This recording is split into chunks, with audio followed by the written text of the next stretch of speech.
Ciao ragazzi, sono Elissa, non Elisa, e oggi vi voglio dare 3 consigli per migliorare la pronuncia in inglese. Prima di iniziare, se volete darmi un aiuto, potete iscrivervi su Patreon, così potete sostenere il canale ed accedere a tanti contenuti esclusivi. C'è il link nella descrizione. Detto questo, iniziamo subito. Se non mi conoscete, sono canadese, sono madrelingua inglese e ho imparato l'italiano a 19 anni. E dato che l'ho dovuto imparare, praticamente fare il contrario di queste cose è il motivo più o meno per cui ho questa pronuncia quando parlo in italiano. Quindi iniziamo con il primo consiglio. Questa è la cosa secondo me più importante. In inglese dobbiamo parlare con la bocca, la lingua, tutto super rilassato, tutto molto rilassato, è molto importante, forse è la cosa più importante, quindi voglio parlare un po' di questa cosa perché ne vale la pena. In italiano c'è tanta tensione, quando parlo in italiano devo aggiungere un sacco di tensione, se non aggiungo questa tensione parlo così, se io aggiungo tensione migliora la pronuncia in italiano, se tolgo la tensione sembra più inglese e quindi per quello che vi dico di fare il contrario, nel senso dovete togliere questa tensione, parlare con tutto molto più rilassato e così la pronuncia migliorerà un sacco. È molto importante. La cosa difficile, forse non è facile capire subito, non è facile sapere come si fa a fare questa cosa, quindi ovviamente dovete ascoltare tanto e rendervi conto di quello che state sentendo. Se inizio a parlare in italiano con la pronuncia americana, diciamo, parlo così, no? Così, è tutto rilassato. Sento che quando parlo in italiano è molto più nasale, molto più preciso. In inglese è molto rilassato, deve essere proprio pigro. Ovviamente se è una cosa che fate da sempre non è così facile dire sì, devi essere rilassato, ho capito, però comunque a volte solo essere consapevole di questa cosa aiuta. Forse la prossima volta che ascolterete, non so, una serie TV, anche i miei video, se mi ascoltate quando parlo in inglese rispetto a quando parlo in italiano, forse potete sentire che la voce è un po' diversa, la voce non può essere uguale al 100% perché è una lingua totalmente diversa. Per riuscire a fare questa cosa dovete abituarvi a fare le cose che non sono, diciamo, comode, le cose che sembrano strane, che sentite che non siete più voi. Cioè, quando ho iniziato a parlare in italiano, quando migliorava piano piano la pronuncia, sentivo quasi di non essere più me stessa perché la voce è diversa, devo usare la voce in modo completamente diverso. Vi do un esempio. Se lo dico normalmente, vado al mare, ok? Se tolgo la tensione, vado al mare, non muovo la bocca. Quanto muovo la bocca? Vado al mare,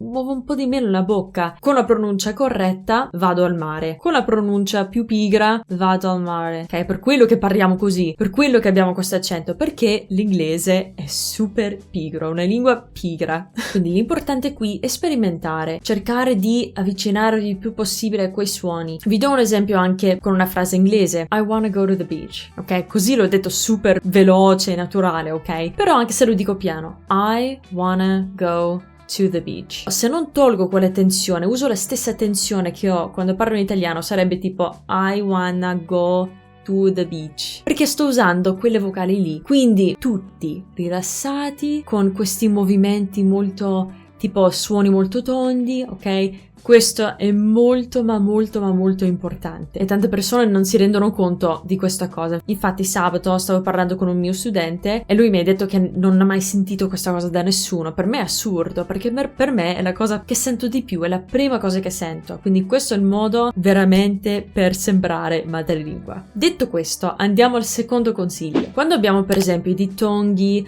o 2 vocali, voglio parlare un po' di questo perché in italiano è completamente diverso. Vi do un esempio, la parola paura, ok? Pau. Non è che usiamo un altro suono, usiamo la A che c'è in ogni parola e la U che c'è in ogni parola perché la A e la U non cambiano in italiano. Quindi cosa facciamo? Andiamo dalla A alla U, ma è una cosa veloce. Quindi pau con tanto movimento con la bocca, paura. Lo so perché quando stavo imparando l'italiano era molto strano usare così tanta tensione e praticamente con la U in italiano devi fare devi usare questa forma qui, invece in inglese, come detto prima, molto più rilassato, le labbra non fanno Questo si connette anche al primo consiglio. Però quando abbiamo parole così, dipende, perché ci sono parole tipo because che comunque è solo un suono, ok? Non sto parlando di quello, sto parlando di parole tipo sound. Non è sau, non facciamo quel movimento veloce, è molto piano, non vuol dire che dovete dire la parola piano, non vuol dire quello, vuol dire che dovete andare dal primo suono al secondo suono molto piano. Per esempio, se lo dico con la pronuncia un po' più all'italiano, un po' più teso e nasale, sound. Meno teso, meno nasale, lo faccio più piano, sound. Anzi, lo faccio ancora più piano per esagerare, per farvi sentire, sound. Quindi au, invece della au di paura, pau. Questo movimento per noi è molto strano. Dato che per me è molto strano, vuol dire che non esiste in inglese. Quindi non sound, sound. Quindi va molto piano da un suono a un altro. Aggiungo un'altra cosa che aiuta tantissimo è prenderci in giro. Parlano così e usano una pronuncia molto americana. Io ho sentito tanti italiani che pronunciano l'inglese con una pronuncia abbastanza italiana, però quando prendono in giro così la nostra pronuncia ce la fanno e lo fanno bene, il che vuol dire che c'è un po' di paura in mezzo. Non è così facile farlo subito, però comunque è importante essere consapevole di queste cose. Per esempio, la parola fly, I, non I. Sentite quanto è nasale, I, e in inglese invece I. Un italiano forse direbbe fly, I, tipo paura, fly, invece è I. Quindi per fare pratica con questa cosa potete, come detto prima, pronunciare queste parole in modo molto piano, giusto per fare pratica, per iniziare. E ovviamente quando parlate, normalmente non è che dovete rallentarvi così tanto quando parlate, nel senso, quando noi impariamo le doppie, sì, dobbiamo rallentare un po', però non vuol dire che la parola diventa super lenta, ok? Quindi senza esagerare, facciamolo lento per fare pratica, però quando parliamo, ovviamente parliamo con la stessa velocità, è solo che non andiamo troppo velocemente con quei suoni. Non so se mi sono spiegata, spero di sì. Terzo consiglio. Quindi il terzo consiglio è di non avere paura di usare, oppure solo essere consapevole di usare questi flap T. Per esempio, nella parola better, davanti in lingua inglese penso, sto usando una D, però non è una D, in realtà è tipo una R italiana, forse leggerissimamente diverso, perché la lingua nella versione inglese è leggermente più avanti, però comunque linguisticamente è lo stesso suono. Quindi questo r in italiano sera, in inglese better. Questo non è solo un suono che esiste quando usiamo la D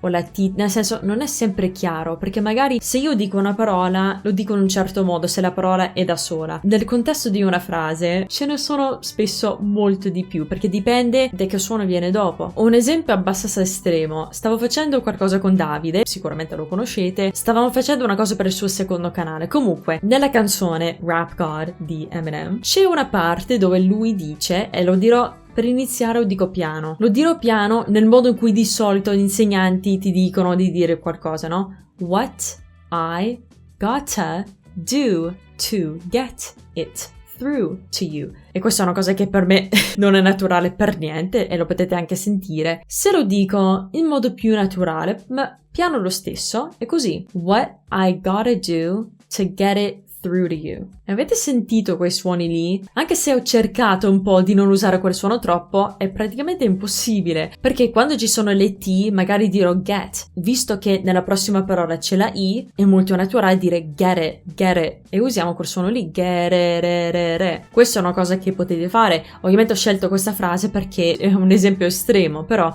se lo dico velocemente si dice what I gotta do to get it through to you.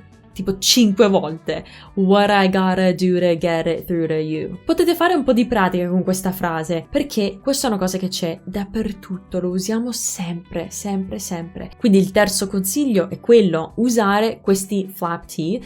Secondo me ce la fate, perché tanto è la R italiana, ma la lingua è spostata leggerissimamente più avanti. L'importante è non avere paura di farlo e anche sapere quando si fa. Quindi la prossima volta che fate un po' di ascolto, ascoltate quello, concentratevi solo su quella cosa per 5 minuti, per 10 minuti, 20 minuti, e vedrete che si usa sempre. Per riuscire a fare queste cose è importante fidarvi del vostro orecchio, ok? Perché la parola to, per esempio, a volte si dice t, a volte in questo caso per esempio si dice r. What I gotta do, r, get it through to you. what I gotta do to get it through to you. Quindi non dovete dire to solo perché c'è scritto to, ok? Vi do un altro esempio. In italiano non si dice un ragazzo, perché usare la N e poi la R subito è praticamente impossibile se state parlando velocemente, quindi si dice un ragazzo, che praticamente è u ragazzo, perché sto parlando velocemente, quindi va bene quando state imparando una parola per la prima volta, volete pronunciare bene ogni suono, però nel contesto di una frase le parole cambiano e quindi dovete fidarvi del vostro orecchio, perché è molto importante, specialmente in inglese, perché in italiano almeno si dice come si scrive, quindi più o meno. So che è strano in inglese, so che abbiamo delle regole strane, anche perché la lingua è cambiata molto con gli anni, però che devo fare? È così.